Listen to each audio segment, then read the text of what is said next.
Welcome everyone, and thank you Rio Pro, Rio Grande Corporation, and Metalworks for making these videos possible.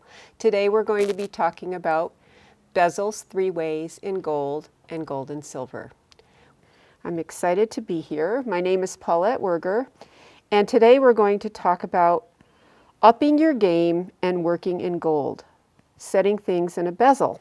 So the first step is, where do you start when you're ready to make that commitment to the materials that you have and you want to point your toes in the direction of gold? And so I usually start with the gemstones. These are all going to present different challenges in terms of how you form your bezel and what kind of material choices you would have. So let's take a look at learning how to read the stone first of all. Turn the stone sideways. I check to make sure the back is good and flat. And then I read the stone by placing the tip of the divider at the base of the stone, and I pay attention to where the stone arc begins to quicken, where it just comes over the edge. And I'm going to set my dividers to that magical height. But this measurement is good for a stone that is soldered to a backing of gold or silver. What if you want an open back bezel like this one? If I'm going to put it in an open back bezel, here's the cheat. Take whatever your bearing wire thickness is and grab your dividers and measure the height of that thickness, and then you'll be able to cross-reference this down the strip of bezel wire, make a line, and you cut the line. So let me show you how to do that. This is a piece of 4mm bezel wire, and I'm going to run a scribed line, and rather than file this whole line, I'm going to cut the line with a pair of Joyce Chen kitchen shears to the outside of the line. Any shear that is sharp and for metal will work. I just happen to have this particular shear. So here's what I do. I cut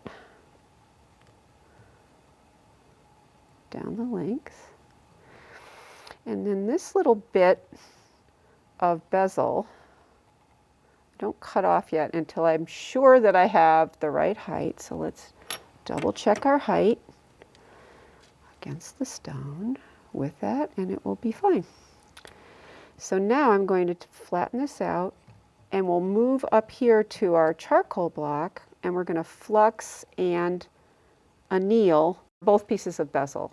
So here I have my compressed charcoal block, my 2 pieces of bezel wire waiting to be annealed. And the first thing I'm going to do is use a self-pickling flux called my T-flux, which helps keep oxidation and scale off the surface of the gold. It also visually gives me a temperature indicator as to what the temperature of the gold is so that I don't melt anything. So above in the frame is a piece of 22 karat gold bezel wire that's 3mm wide, because that's going to be for my rose cut. And then 4mm bezel wire here that I've already partially measured. So I'm just kind of licking heat over the top of this until I see that flux go clear and I have a little bit of redness in the gold. So while they're in the pickle, I'm going to also anneal the 20 gauge length. This is 4 inches of 20 gauge round 18 karat. So same thing. The next couple of tools I'm going to be using are a half-round flat-jawed plier and a needle nose plier. I form things to be relatively close, especially when working in gold, because I want to be sure that I don't have a lot of waste. In silver, you're taught with a fine silver bezel wire, you just wrap it around the stone, and then if there's a lot of excess, you just trim it off.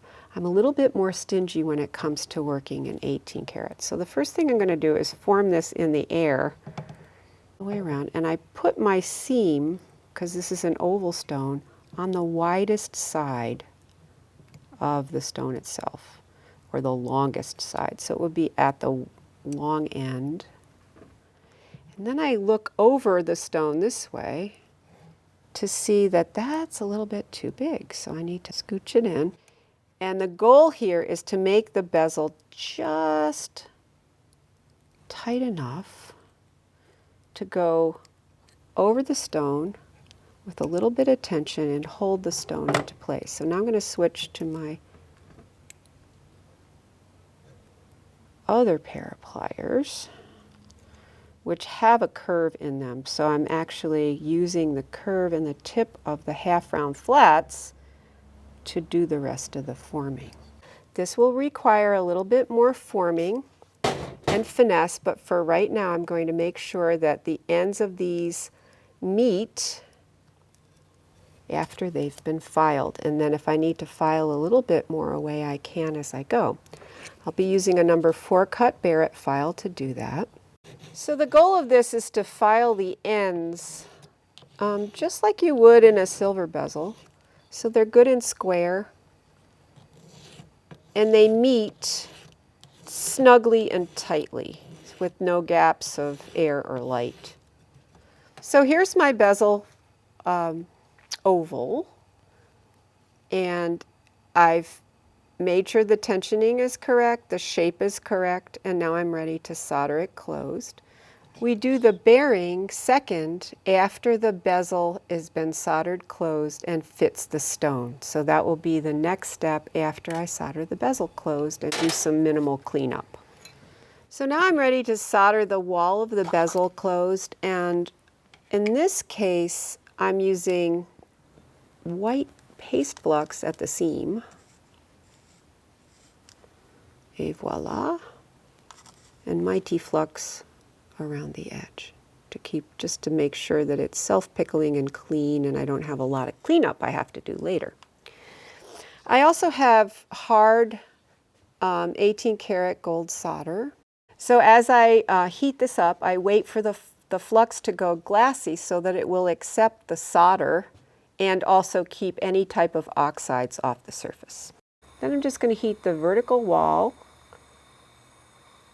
The bezel I'm heating just so that it's not, it's warm enough to accept but the solder and not chill it. But I'm really concentrating the heat on the vertical wall, and I have my pick nearby to make sure that, boop, it goes exactly where I want it, and it did. So here we are, we have checked our bezel to our stone, and the bezel fits snugly with tension through it. And now I have cleanup I need to do on the inside and the outside of the bezel. So you can see that there's a solder ghost right there. But item number 332722, medium green pumice wheel, comes to the rescue. So what I normally do is I'll just pre-clean, a cursory cleaning, the top leading edge, the bottom leading edge, and the vertical wall. So I just turn my bezel into the pumice wheel and clean up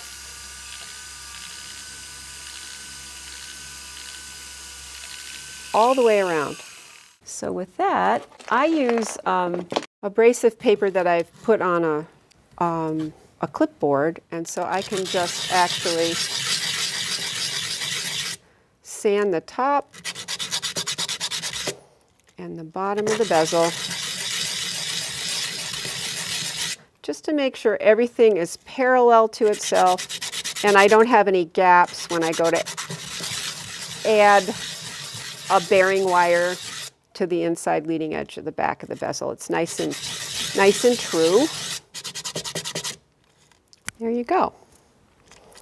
So now when it comes to forming the bearing wire, I go back to forming after I've made sure that the inside leading edge of that bezel doesn't have a flange on it from sanding. So I go back to my pumice wheel, clean up the edge,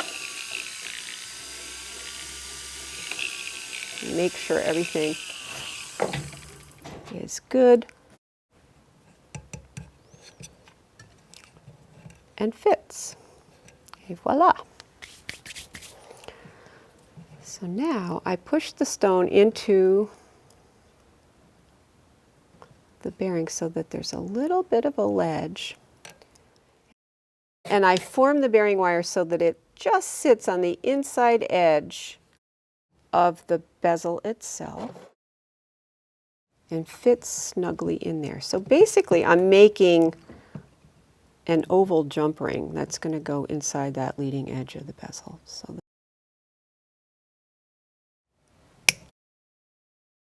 that should be about enough.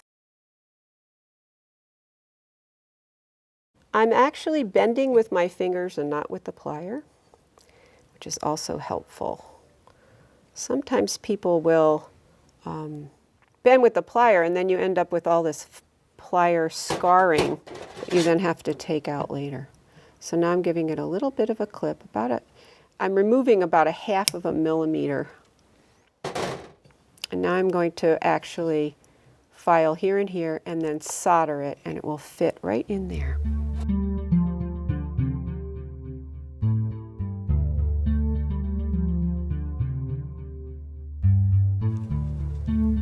Fits in there nice.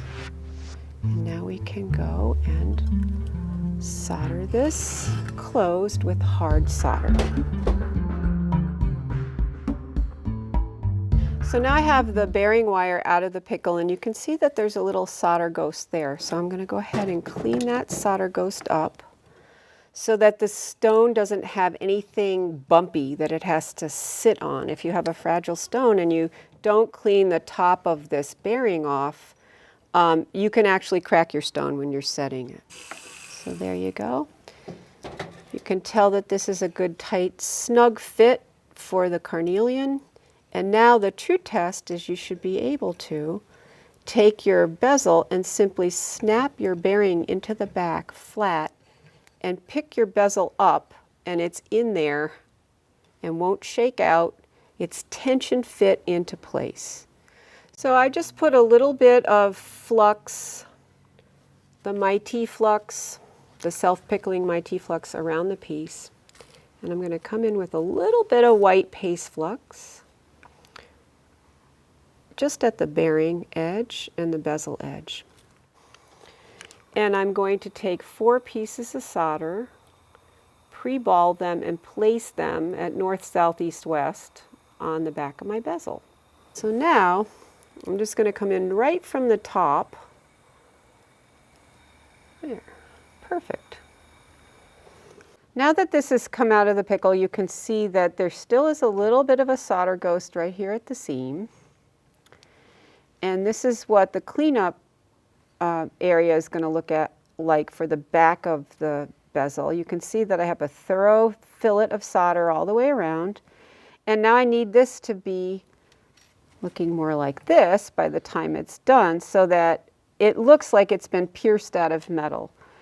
So that's going to require sanding, a radial bristle brush, and a final pumice wheel. So again, I go back to my sanding surface on my clipboard. And now just a quick cleanup.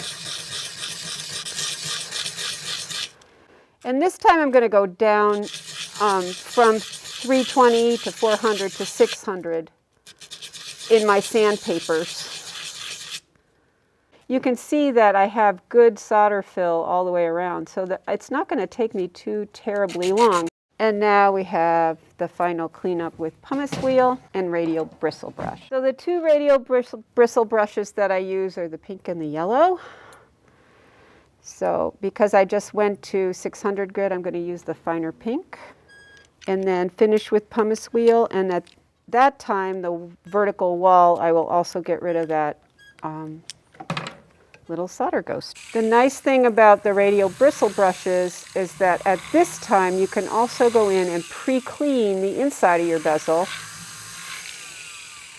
and the bristles from the bristle brush snug in there really well, and they do a lot of good cleanup and buffing. So there's the back. So when I'm making work, I have a tendency to pre-clean.